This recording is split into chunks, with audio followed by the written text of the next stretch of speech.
What's up, guys? Eric here from MajorLeagueTrading.com, and in tonight's free video, the very first thing in which I have to say is that tomorrow is a travel day for me, so I'm not going to be at the desk, which means that it's a good thing for you because in the past, every single travel day, without fail, for the past like 12 years, have been some amazing moves in the market. So for that, you are welcome. Now, in terms of what it is that we're going to be looking for tomorrow here, we got a pretty decent move to the downside. Markets are just now getting closed up here on the day. And if we look, S&Ps are down 0.8% on the day. NASDAQ's down 0.8%. Russell's down 1.66, and then the Dow is down 1.09. Now, the markets did a couple of things right today, a couple of things wrong. This 44, 41, 50 area for the S&Ps probably should have held a little bit better than what it did this morning. We pushed about 20-some points through that level. But in the NASDAQ, if this will load, hello?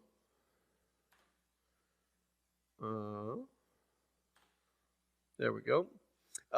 15, 131, 50s. Was the level in place which needed a hold, and that actually held up really well today with a nice little bottoming tail there on the daily chart you can see. And then we managed to hold opening print here again, right at 15, 196, 50s here on this pullback, and pretty decent bounces overall. 140 point range on the day. It is still down 0.8% on the day. But the thing here that is really interesting and is going to be key to watch, kind of coming into, the first week of real earnings starting up next week here. If we take a look at something like Goldman Sachs, I believe they report next Thursday, maybe? Next Friday?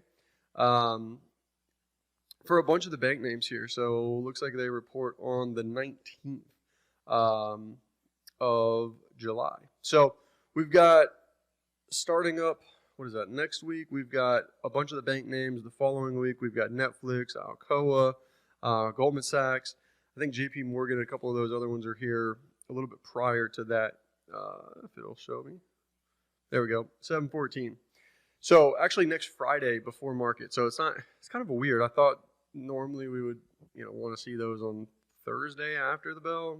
For some reason, a bunch of those are coming out pre-market on a Friday, which is kind of interesting. But with that being said, NASDAQ holding this key level down here, and the thing in which to watch here, if this daily chart wants to load, there we go, is that,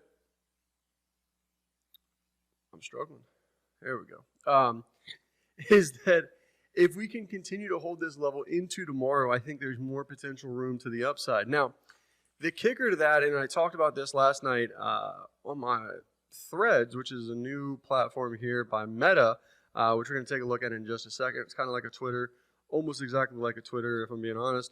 And I talked about the Russell weakness from yesterday. So if we look, this actually was fairly weak yesterday. It was kind of breaking down in the after hours when I took the screenshot of this here in the Russell.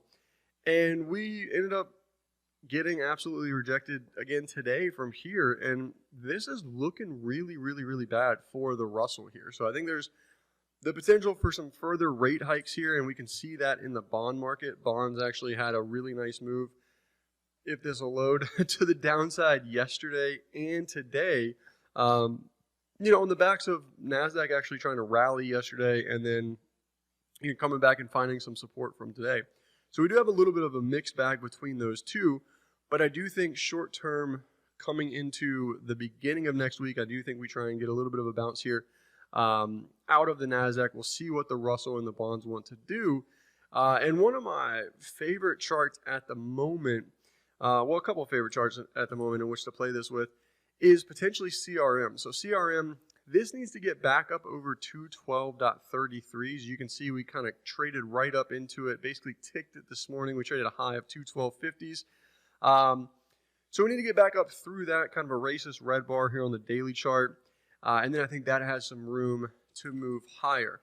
Another name that stood out today with some good relative strength compared to the overall markets, this is actually green on the day, up about $3, almost 1%, is in Microsoft. So really nice move here out of Microsoft. And expecting some continuation on this one. I think we got room kind of back up here towards those 351s, and there's a small level in the way at 346.60s from the way in which it looks at the moment here. So we're going to keep an eye on that one. And then last but not least is Meta here. So I did take a small position in Meta today. Just a couple of shares, nothing too crazy. It's down a little bit more here in after hours, which I think is completely fine. But what I was watching here was kind of this 294.33s up to 297.24s, and you can see we basically played ping pong back and forth between there. For the first couple hours of the morning, some news broke on Twitter potentially suing, I guess, and then kind of rallied back and gave up a little bit there into the end of the day. But I really, really like this daily chart in here. This daily chart right now has a 1, 2, 3 pattern with, oddly enough, equal highs, 298.12s, 298.12s. So tomorrow, anything really, kind of up over 294.56s is going to be pretty much a go-ahead in terms of longs, and basically targeting up here into that 300.29 level, that pre-market high, in which we, had traded from this morning. So I'm not too terribly surprised. The Threads app is doing really, really well just in terms of the numbers that are coming out. But again, Meta is a little bit extended here, as you can see. I mean, we've gone basically from $100 to $300 with very shallow pullbacks along the way, and just looking to see if it can kind of pop up, test that high one more time, and then we'll start working into the rest of this gap over here, most likely here in the earnings season. So we'll see what this one wants to do. But at the moment, this is my preferred chart going into tomorrow. Again, I do have some shares on it. We'll see if we can get that gap up tomorrow and then look to manage it from there. Otherwise, there's not a ton of things, really standing out here in terms of relative strength. Rivian, I guess you could consider, would be a nice one here. Reverse that red bar on the daily chart here. Trying to put in a little bit of a bottom here on a weekly chart. So I'm going to keep an eye on that one as well. And we'll see kind of how it acts, at this prior area back over here. But at the moment, that's what I have. It's been a pretty slow, quiet week, holiday week, short week for me. And we'll look to, kind of start to pick some of these things back up here into next week with, the start of earnings season. So anyways, that's what I've got for tonight's video.